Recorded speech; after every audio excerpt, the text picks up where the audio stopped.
చాలా సంతోషించవలసిన విషయం, చాలా ఆనందించవలసిన విషయం.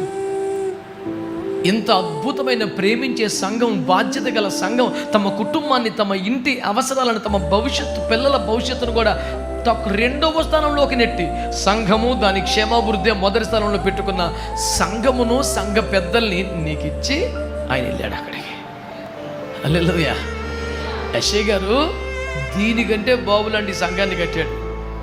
ఆయన ఇచ్చిన సంఘంతో నువ్వు మందిరాన్ని కట్టావు. ఏది కష్టం? సంఘం కడితేనే కష్టం. కొద్దో గొప్ప కొంచెం డబ్బులో కొద్దో గొప్ప సహకరించే వాళ్ళు ఉంటే ఇలాంటి మందిరం కట్టొచ్చు. కానీ ఇలాంటి సంఘాన్ని కడతాం మాత్రం అంత సులువు కాదు. దైవజనుడు లేని కాలములో, దైవజనుడు మళ్ళీ రాని కాలములో దైవజనుడు స్థానం నిలబడ్డవాడు తమకంటే అన్ని విషయంలో చిన్నవాడైనా ఆ దేవుని భయముతో, ఆ దైవజనుడి మీద గౌరవముతో అంతే మర్యాదను, అంతే నమ్మకత్వాన్ని, అంతే సహకారాన్ని అందించగలిగిన, ముందు తరాలకు కూడా నమ్మకత్వాన్ని, విధేయతని కలిగి ఉండవలసినంత సంఘాన్ని చేతిలో పెట్టి వెళ్ళడం అంటే మామూలు కార్యం కాదు. నువ్వు ఇందాక చెప్పించవే, బైబిల్ నాకు ఇచ్చి వెళ్ళడానని దాన్ని పక్కనే పెట్టుకోవాల్సింది సంఘం. నువ్వు రెండు చేతుల్లో చూపించాలి, ఇదిగో బైబిల్ని, ఇంత మంచి సంఘాన్ని నాన్న నాకు ఇచ్చి వెళ్ళాడు.